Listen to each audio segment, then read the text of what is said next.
আমার সেই হৃদয় হরণী আর কেউ নয়, সেই মেয়েটা। সাদমান কথা শেষ করার আগেই আরমান প্রবেশ করলো সাথে ডাক্তার নিয়ে। সাদমান জানে ইচ্ছে করে এমনটা করছে আরমান। তার ইচ্ছে হলো আরমানকে দু ঘা লাগিয়ে দিতে। মহুয়া নিজেও বিরক্ত হলো। আর একটু পর আসলে কি হতো? মহুয়া আরমানকে উদ্দেশ্য করে বলল, ভাইয়া, ডোন্ট মাইন্ড, একটু বাইরে যাবেন প্লিজ, গুরুত্বপূর্ণ কথা চলছে। আর মিস্টার ডাক্তার, আপনিও পরে আসেন, আর না আসলেও হবে, আমার সাথের জন্য ডাক্তার, আপনি যান প্লিজ। ডাক্তারটা সাদমানের দিকে তাকালো। সাদমান ঠোঁট চেপে হাসছে। কি তারা তার হৃদয় হরণীর ওই মেয়েটার নাম শুনতে। তাহলে একটু মজা নিলে কেমন হয়? মন্দ হয় না বটে। সাদমান ডাক্তারকে উদ্দেশ্য করে বলল। আপনি চেক আপ করুন, প্রবলেম নেই। ডাক্তার বলে উঠল, নো স্যার, আপনি যদি বলেন তাহলে আমি পরেও আসতে পারবো। না, এখনই করুন। ডাক্তার মাথা উপর নিচ ঝাঁকালো। মহুয়া স্পষ্ট বুঝলো সাদমান ইচ্ছে করে মজা নিচ্ছে তার সাথে। মহুয়া বলে উঠল, প্লিজ নামটা বলুন না। আহ, হঠাৎ আর্তনাদ করে উঠল মহুয়া। সাদমান আরমান দুজনেই এগিয়ে এলো ওর দিকে। সাদমান আরমানের দিকে তীক্ষ্ণ নজরে তাকালো। আরমানও সেভাবে তাকালো। সাদমান আর আরমান একসাথে বলে উঠল। পেটে ব্যথা করছে? এত ছটফট করো কেন? তারপরে দুজন দুজনের দিকে তাকালো। আবার মহুয়া হাঁ করে দুজনের দিকে তাকিয়ে আছে। সাদমানের হঠাৎ একটা কল আসলো, তাই সে আর কিছু বলল না। সাদমান দেখলো আদনান কল করেছে। ফোনের ওপাশের কথা শুনতেই সাদমান বলে উঠল, হোয়াট? বিয়ে ক্যান্সেল মানে? নিশাতের বাবা বিয়ে ক্যান্সেল করেছে? But why? পুরো হলরুম জুড়ে পিনপতন নীরবতা বোজায়মান রয়েছে। মাঝে মাঝে নিশাতের ফোপানোর আওয়াজ পাওয়া যাচ্ছে শুধু। আজমল সিদ্দিকীর একটা কথা পুরো হল রুমে বিস্ফোরণ ঘটিয়েছে এক প্রকার। তানজিৎ অনেক কষ্টে নিজের রাগ কন্ট্রোল করে রেখেছে। নীরবতা ভেঙে অভ্র বলল, আঙ্কেল, রিভলভার থাকা মানেই যে সে খারাপ মস্তান গুন্ডা এমনটা তো নয়। পুলিশ, সিআইডি, আর্মি ওরাও এগুলো ইউজ করে নিজেদের নিরাপত্তার জন্য। তানজিৎ ভাইও আজমল সিদ্দিকী অভ্রের কথার মাঝে বলল, সে কি কোনো পুলিশ নাকি সিআইডি? কোনোটাই তো নয়। তাহলে দিব না আমার মেয়েকে এমন ছেলের কাছে। আজকে আমার মেয়েকে মারতে চেয়েছিল কেউ একজন, নিশ্চয়ই ও শত্রু হবে। দিব না আমার মেয়েকে এমন ছেলের কাছে আমি। তানজিৎ এবার আর নিজের রাগ সংযত রাখতে পারল না। ও বলে উঠল, আপনার কি মনে হচ্ছে না আপনি আবার বেশি বেশি করছেন? আজমল সিদ্দিকী বলে উঠলেন, দেখো দেখো, ছেলের ব্যবহার দেখো, ধমকাচ্ছে আমাকে। হ্যাঁ, এমন বেয়াদব ছেলের কাছে তো আমি আমার মেয়েকে দিবই না। ইয়াসির শাহনাজ বললেন, তুমি চুপ করো না বেআই মশাই, আপনি আমার কথা। ইয়াসির শাহনাজের কথার মাঝেই আজমল সিদ্দিকী বলে উঠলেন, দেখুন প্লিজ, আমাকে বিয়ে দেওয়ার জন্য অনুরোধ করবেন না, করবেন না আপনি। আমি চাই না আর কোনো কথা বাড়াতে। নিশাত, ভেতরে যাও তুমি। তানজিৎ এবার শান্ত স্বরে বলে উঠল, কোথাও যাবে না নিশাদ। আর আপনি আপনার মেয়েকে আমার হাতে তুলে দিন। আর না দিন, ও অলরেডি আমার wife. She is my wife. আপনি যদি ভালো মতন না দেন তাহলে তুলে নিয়ে যাব আমি। আমার আমানত সে এখন। নিজের জিনিস নিজে কিভাবে আগলে রাখতে হয় তা তানজিৎ শাহনেওয়াজ ভালো করেই জানা আছে। তানজিতের কথাগুলো যেন হল রুমের এক একটা বোমা ছুড়ল। আজমল সিদ্দিকী মেয়ের দিকে তাকালেন, যে কিনা এখন কান্না বাদ দিয়ে নিজের বিস্ফোরিত নয়নের তানজিতের দিকে তাকিয়ে।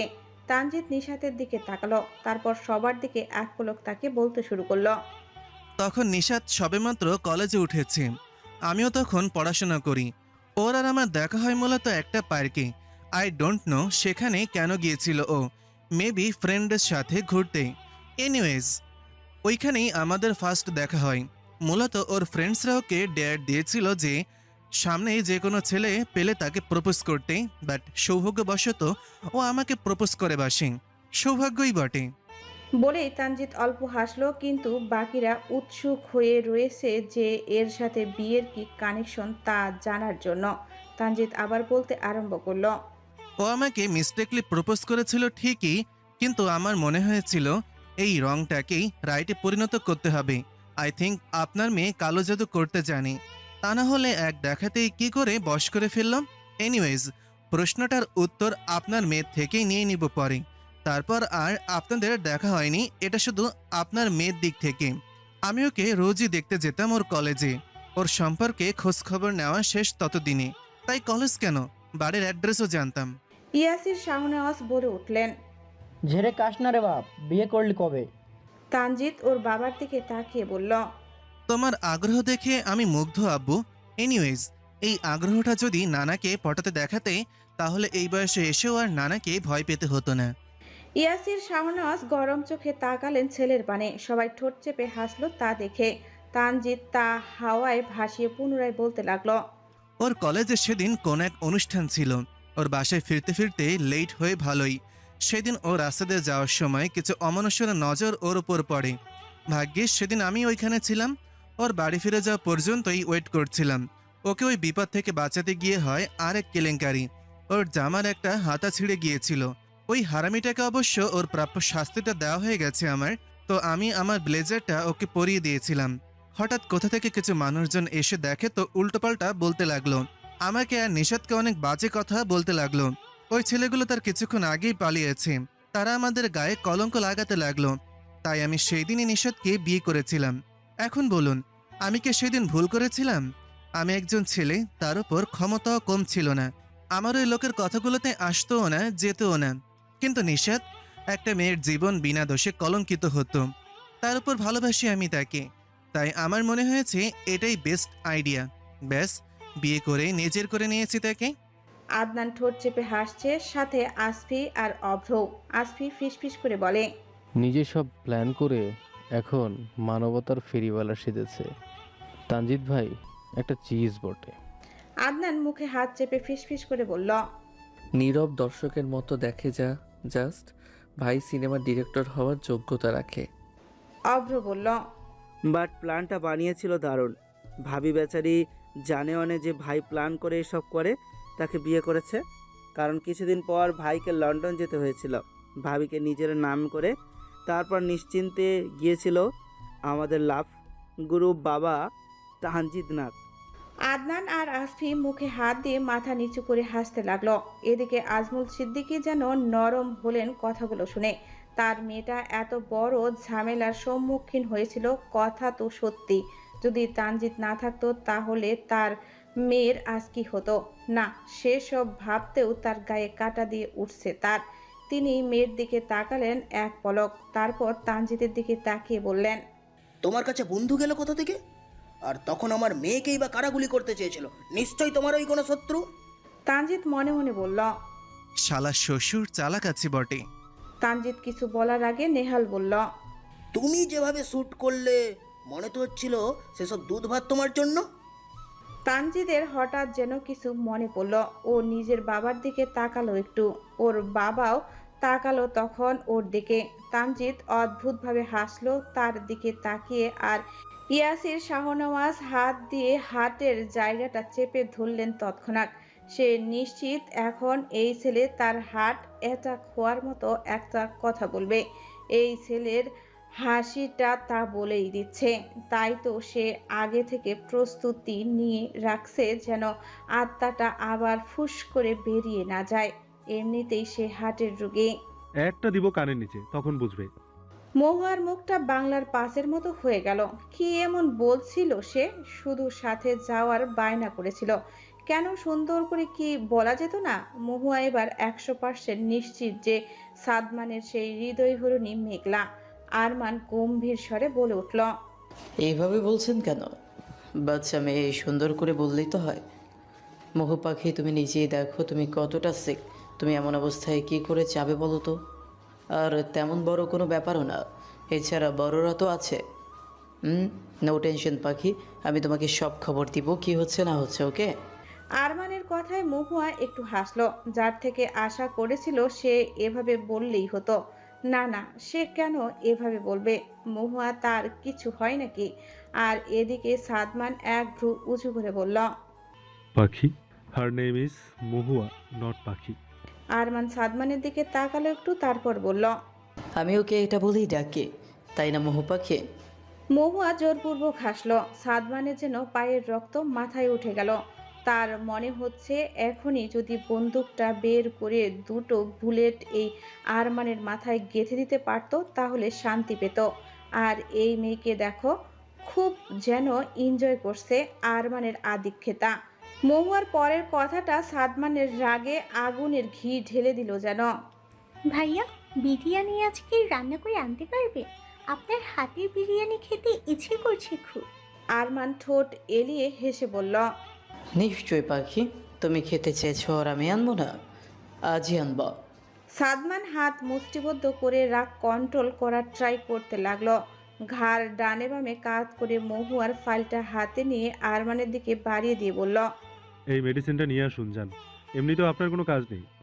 আরমান কিছু বলতে চেয়েও বলতে পারল না, হাজার হোক তার মহু পাখির মেডিসিন। তাই সে টান দিয়ে ফাইলটা নিয়ে মহুয়ার দিকে তাকিয়ে একটা হাসি উপহার দিয়ে বেরিয়ে গেল।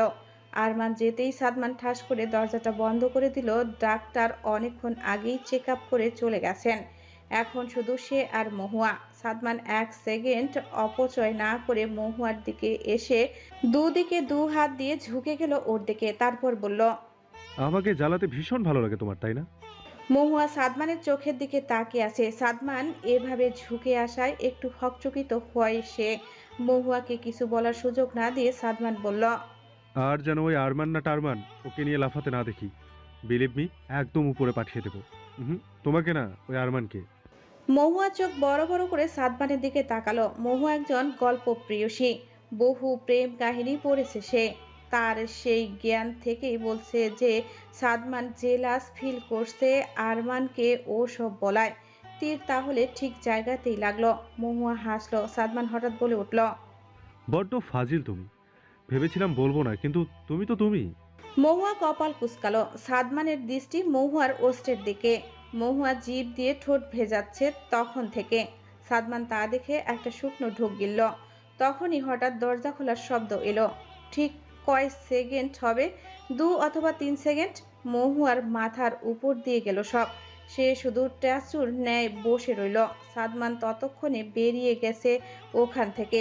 আরমান ভেতরে এসে বলল, বড্ড আজব এই লোকটা থেকে দূরে দূরে থাকবে মহু পাখি, বুঝলে?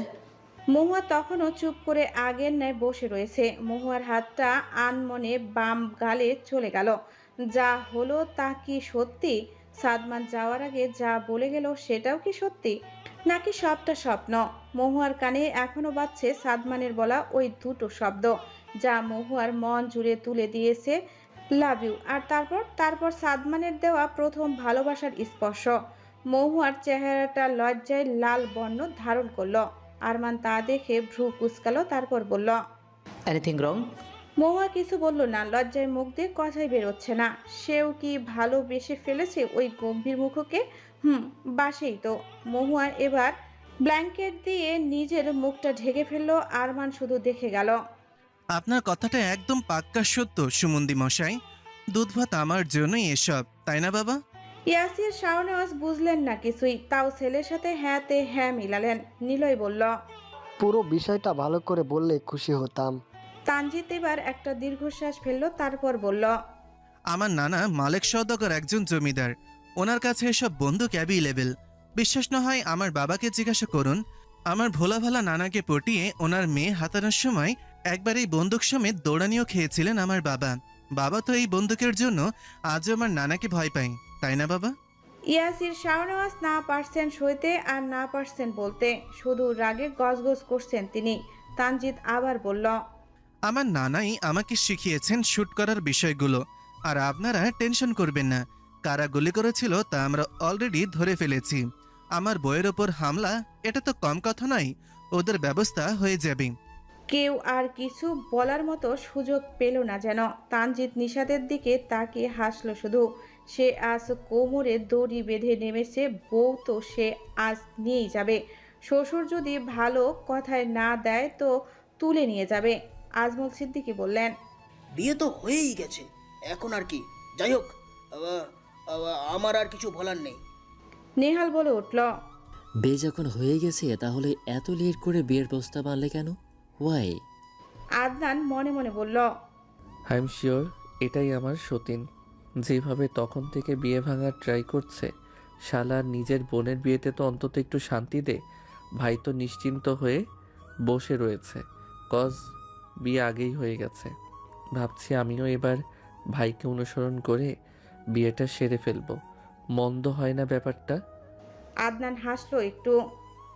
আমার জন্য? সবাই দরজায় দাঁড়ানো সাদমানের দিকে তাকালো। সাদমান ভেতরে এসে দাঁড়ালো, তারপর বলল, আমি দেশের বাইরে ছিলাম, আর আমি দেশে না আসা পর্যন্ত ভাইও বিয়ে নিয়ে কিছু এগোতে চাইছিল না, তাই লেট হয়েছে। I am sorry for that ভাবি। শেষের কথাটা সাদমান নিশাতের দিকে তাকিয়ে বলল। নিশাত জোরপূর্বক হাসলো শুধু। তানজিৎ এই বিষয় কখনো বলেনি তাকে, শুধু বলতো সঠিক সময় হলে বলবে। ইয়াসির শাহনওয়াজ ছোট ছোট চোখ করে সাদমানের দিকে তাকিয়ে রইল। বলে কি এই ছেলে নাকি দেশের বাইরে ছিল? কোন বছর গেল সে? প্রায়ই তো তাদের বাসায় যেত আদনান তানজিদের সাথে। ইয়াসির শাহনওয়াজের আর বুঝতে বাকি রইল না কিছু, শুধু বিড়বিড় করে বললেন, চাপাবাজের দল। তানজিদ হয়তো তা শুনল, তাই তো সেও বাবার কানে কানে বলল, ঠিক যেমনটা তুমি নানাকে পটাতে সক্ষম হতে। ইয়াসির শাহনওয়াজ মনে মনে বললেন, আগে ছিল ওই হিটলার শ্বশুর, আর এখন আমার ছেলে। কেন যে আমি ওই দিন আমিনার সাথে দেখা করতে গিয়েছিলাম না, সেদিন দেখা করতে যেতাম না, আর ওই হিটলার শ্বশুর বন্দুক নিয়ে তাড়া করতো। ঠিক কতটা খারাপ হলে এই খাইনি আবার আমার ছেলেকেও শোনাই, ধুর। আর এদিকে সাদমান কথাগুলো বলে তানজিদের দিকে তাকিয়ে এক চোখ টিপ দেয়। তানজিদ নিজেও দেয়। তারপরে দুজনে হেসে ফেলে। তারপর রকেটের গতিতে প্রস্থান করলো ওরা। সবাই সবার কাজে লেগে পড়ল। পার্লারে সাজতে গেলে আজ আর নিশাতের বিয়ে হবে বলে মনে হলো না তাদের, তাই বাসায় সাজানো হবে। কুত্তার বাচ্চা, জানোয়ার, তোকে আমি নিজ হাতে মারতে পারলে শান্তি পেতাম। কে বলেছিল তোকে আগ বাড়িয়ে এসব করতে? ওর জন্য আমার প্ল্যানটা বরবাদ হয়ে গেল। এখন ওরা সবাই নিশ্চিত সতর্ক হয়ে গিয়েছে। মেরে ফেল ওকে, ওদেরকে এএসটির হাতেই তুলে দে। কোনো দরকার নেই বাঁচানোর, শুধু খেয়াল রাখবি যে কিছুতেই যেন কোনো কথা ফাঁস না করতে পারে। অপর পাশের উত্তরের অপেক্ষা না করে কল কেটে দিল আবির। তারপর ফোনটা একটা আছাড় মারল। আসফি একটা দীর্ঘশ্বাস ছাড়ল। তারপর চেয়ারে বেঁধে রাখা আকাশের দিকে তাকালো। আসফি তো বিশ্বাসঘাতক নয়, তাকে এমন বানানো হয়েছে। কে বানিয়েছে এমন? কে বাধ্য করেছিল তাকে? এই সাফারাত আকাশই তো। তারও যে কিছু হিসাব বাকি আছে। সে আকাশের সামনে হাঁটু মুড়ে বসলো, তারপর বলল, তোর ভাইয়ের জন্য আমার নিজের ভালোবাসা হারিয়েছি, আর তোর জন্য নিজের আমিটাকে। আজকের এই দিনটার অপেক্ষায় ছিলাম আমি। তখন সাদমানকে কেন আটকিয়েছি জানিস? কারণ এত সহজে তো তোকে মরতে দেব না আমি। তোকে ভয়ঙ্কর মৃত্যু দেব। অবশ্য যার কলিজার দিকে নজর দিয়েছিলি সেই তো তোর ব্যবস্থা করে ফেলবে, আর সাদমান তো আছেই। পড়ে থাক এখন, আর কঠিন মৃত্যুর জন্য অপেক্ষা কর।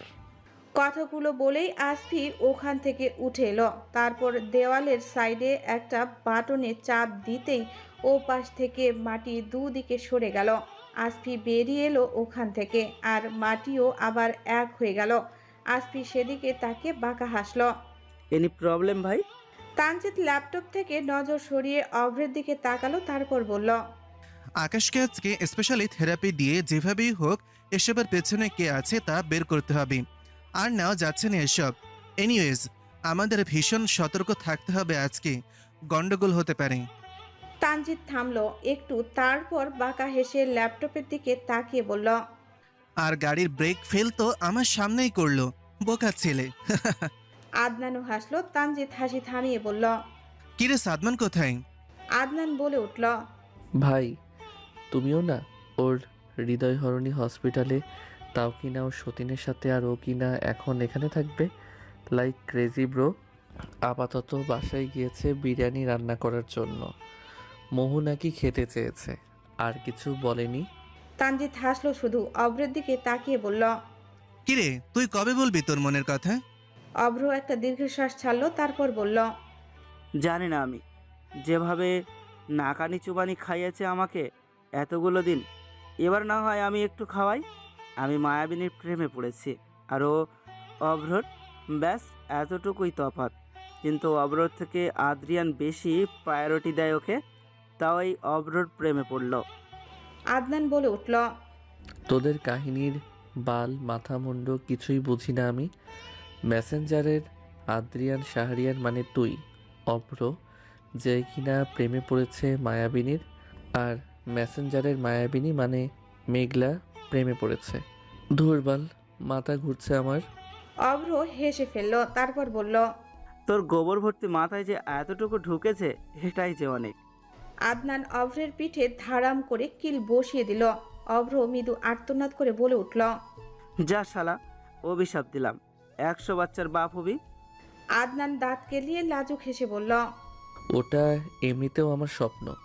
তানজিৎ আর অভ্র জোরে জোরে হেসে ফেলল। আদনান নিজেও হাসল। দুপুর হয়ে এসেছে। মহুয়া বসে থাকতে থাকতে বিরক্ত হয়ে গিয়েছিল, তাই ঠিক করলো সে বেড থেকে নেমে একটু হাঁটাহাঁটি করলে মন্দ হয় না। যেই ভাবা সেই কাজ, কিন্তু নামতে গিয়ে আরেক বিপত্তি। এক পা নিচে নামাতেই পেটের ব্যান্ডেজের টান অনুভব করে পড়ে যেতে নেয়। মহুয়া চোখ খিচে বন্ধ করে নেয়, কিন্তু খেয়াল করলো তার হাতটা কেউ শক্ত করে ধরে রেখেছে। মহুয়া ভাবলো আরমান হবে হয়তো। বিরিয়ানি রান্না করে নিয়ে এসেছে মেবি। বিরিয়ানির কথা মাথায় আসতেই মহুয়ার হাসি হাসি মুখে চোখ খুলল, কিন্তু চোখ খুলতেই তার মনে হলো কেন খুলল চোখ। সাদমান রাগি রাগি মুখে তার দিকে তাকিয়ে। মহুয়া মেকি হাসলো। সাদমান কিছু বলতে নিলে মহুয়া বলে উঠল, ও ওয়াশরুমে যাচ্ছিলাম, কেউ তো ছিল না, তাই আর কি আমি। সাদমান আশেপাশে তাকালো একটু, তারপর গম্ভীর স্বরে বলল, সিস্টার কোথায়? মহুয়া বলল, মেবি সে নিচে ওয়াশরুমে গিয়েছে। কথাটা বলেই দাঁত কেলিয়ে হাসলো। সাদমান ঠোঁট গোল করে শ্বাস ছাড়লো, তারপর হাতের প্যাকেটটা টেবিলের উপরে রাখলো। হঠাৎই সে মহুয়াকে কোলে তুলে নিল। মহুয়া সাদমানের শার্টের বুক পকেটের দিকটা খামচি দিয়ে ধরলো। তার বুকটা ধরাস ধরাস করছে। সাদমান সেদিকে তাকিয়ে ঠোঁট কামড়ে হাসলো, তারপর কানের কাছে মুখটা নিয়ে ফিসফিস করে বলল, জামাইয়ের কোলে চড়ার না কত শখ তোমার? এখনো তো ভয় পাচ্ছ কেন তাহলে? মহুয়ার হৃদস্পন্দন অস্বাভাবিক গতিতে চলতে লাগলো। জামাইয়ের কোলে চড়ার শখ সেটা না হয় ঠিক আছে, কিন্তু সাদমানকে সে বিয়ে করলো কবে? সাদমান যেন বুঝলো ওর মনের কথা। সে বলল, আজ হোক আর কাল, বিয়ে তো করবই। এনিওয়েজ, কোলে নিতে এই অবস্থা, পুরো আমিটাকে সামলাবে কি করে তাহলে? এখন তো জাস্ট কোলে নিয়েছি, আর কিছু করিও নি। কিছু করলে তো।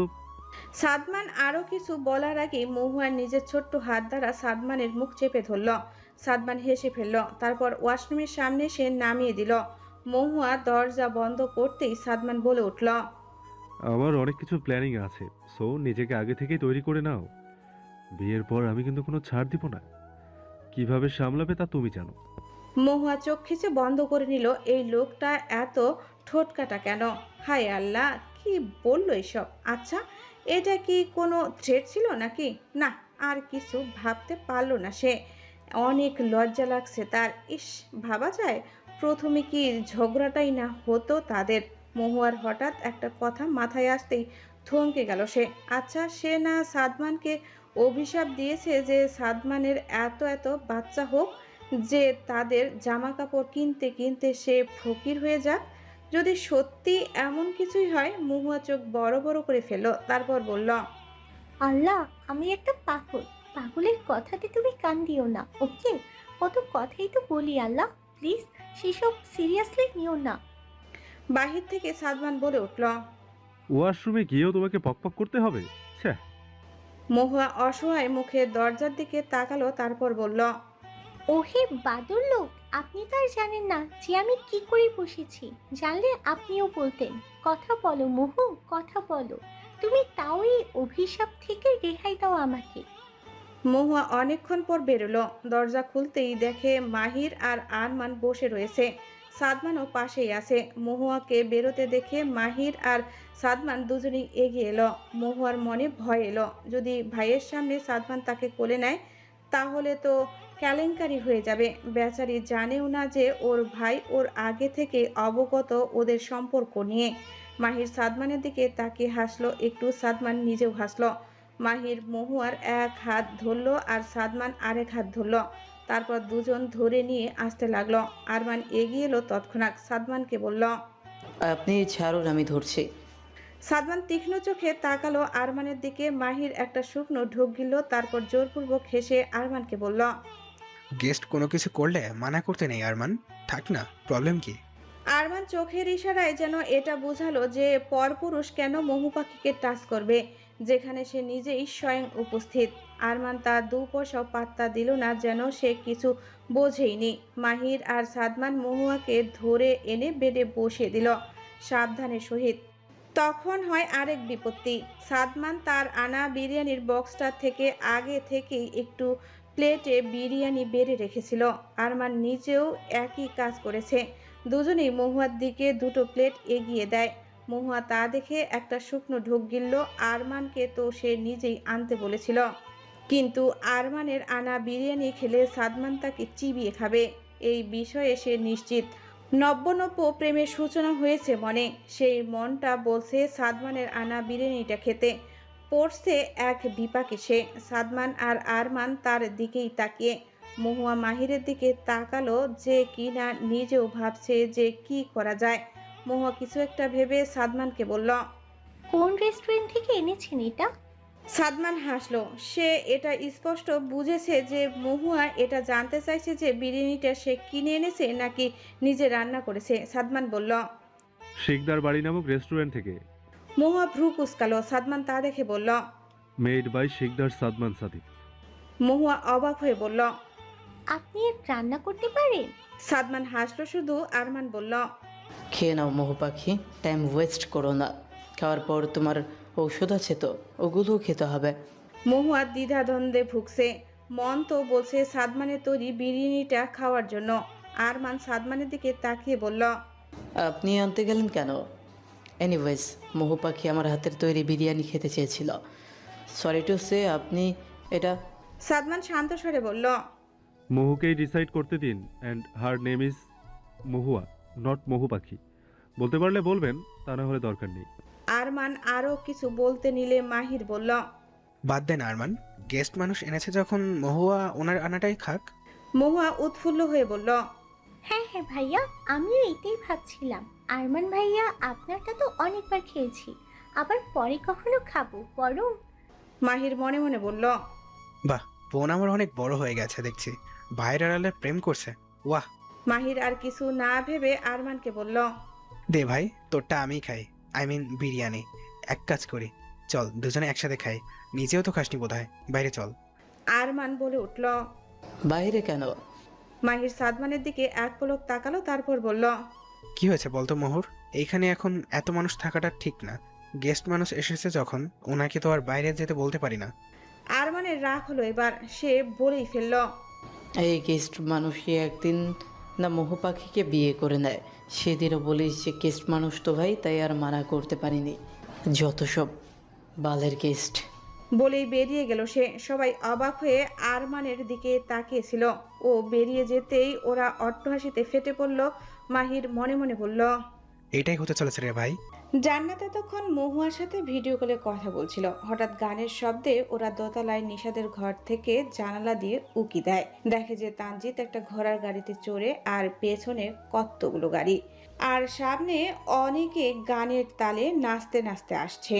সবাই বর এসেছে বলে চেঁচাতে লাগলো। নিশাতের ব্যাপারটা বুঝতে খুব একটা বেগ পোহাতে হলো না। জান্নাত এসে নিশাতের পাশে বসে ওকে মৃদু ধাক্কা দিয়ে বলে, दूल्हा भाई आया, अब तुमको कोले तुले ले जाएगा। हाय बल्ला बल्ला बल्ला बल्ला। নিশাত হেসে ফেলে। জান্নাত আর মেঘলা দ্রুত দৌড়ে গেটের কাছে চলে যায়। জামাইয়ের পকেট খালি করার একটা ব্যাপারও তো আছে।